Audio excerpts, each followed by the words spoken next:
Jubilee hills ఉప ఎన్నికపై ముఖ్యమంత్రి రేవంత్ రెడ్డి విస్తృత స్థాయిలో సమీక్ష నిర్వహించారు. పీసీసీ చీఫ్ ఇన్ఛార్జ్, మంత్రులు, డివిజన్ ఇన్ఛార్జీలు, మేయర్, కార్పొరేషన్ చైర్మన్లతో ఆయన భేటీ అయ్యారు. ఈ సమావేశంలో ఆయన బూత్ల వారీగా ప్రచార ప్రణాళికలను సిద్ధం చేసుకోవాలని సూచించారు. కాంగ్రెస్ తోనే జూబ్లీ హిల్స్ అభివృద్ధి సాధ్యమని పేర్కొన్న రేవంత్, పార్టీ గెలుపే లక్ష్యంగా అందరూ సమన్వయంతో కలిసి పనిచేయాలని పిలుపునిచ్చారు.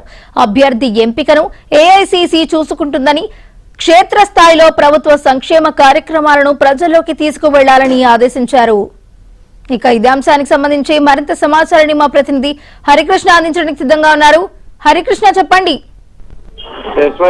జూబ్లీ ఉప ఎన్నిక నేపథ్యంలో నియోజకవర్గ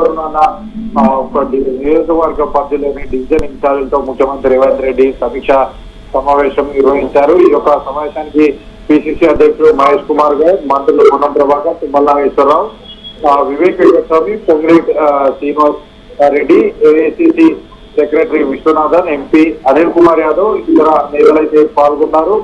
ఉప ఎన్నిక గెలిపే లక్ష్యంగా అందరూ సమన్వయం చేసుకుని ముందుకెళ్ళాలి.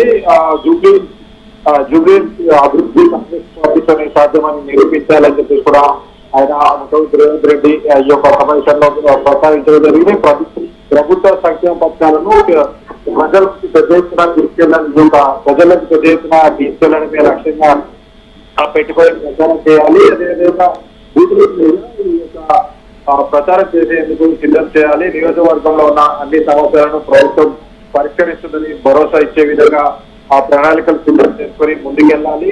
ఇక పార్టీ గెలుపుకోసమే పరిశీలించిన గుర్తులతో మీ ప్రయత్నం చెప్పి కూడా అందరికీ సూచించడం జరిగింది. ఇంకా అభ్యర్థి విషయం ఏఐసీసీ చూసుకుంటున్నట్టు కూడా ముఖ్యమంత్రి రేవంత్ రెడ్డి అయితే ఈ యొక్క సమావేశంలో అయితే ప్రస్తావించడం జరిగింది. అయితే కాంగ్రెస్ పార్టీకి సంబంధించి ఈ యొక్క ఏదైతే ప్రభుత్వ పథకాలు, సంక్షేమ పథకాలు, అభివృద్ధి కార్యక్రమాలు తీసుకొచ్చిందో అవన్నీ కూడా పెద్ద ఎత్తున ప్రజలకు తీసుకెళ్లి ఆ విధంగా వారందరికీ కూడా ప్రచారం చేసి ఈ యొక్క జూబ్లీ నియోజకవర్గం పరిధి మొత్తంగా కూడా కాంగ్రెస్ పార్టీతోనే అభివృద్ధి సాధ్యమవుతుందంటూ కూడా ఓటర్లకు తెలియజేసే విధంగా ప్రణాళికలు సిద్ధం చేసుకుని ఆ విధంగా ప్రచారం చేయాలని చెప్పేసి కూడా ముఖ్యమంత్రి రేవంత్ రెడ్డి అయితే నేతలకు సూచించడం జరిగింది. అయితే ఏదైతే ఇప్పటికే టికెట్ కావాలని చెప్పేసి చాలా మంది నేతలు వస్తున్న నేపథ్యంలో ఎవరు కూడా ఈ యొక్క టికెట్ ఎవరికి అనే దానిపైన స్పందించకూడదు. అందరికీ కూడా అంటే ఎవరికి టికెట్ కేటాయించాలో అది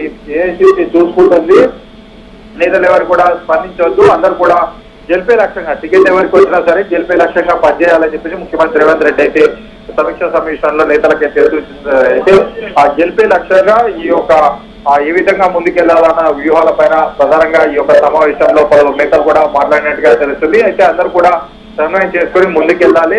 ఇన్ఛార్జీలు ఎవరైతే ఉంటారో వారందరూ కూడా ప్రత్యేకంగా కార్పొరేషన్ చైర్మన్లకు డివిజన్ల వారిగా ఇచ్చిన నేపథ్యంలో వారంతా కూడా క్షేత్రస్థాయిలో పనిచేసి గెలిపే లక్ష్యంగా జూబ్లీ ఎన్నికల్లో పనిచేయాలని చెప్పి ముఖ్యమంత్రి రేవంత్ రెడ్డి అయితే సూచన చేయడం జరిగింది.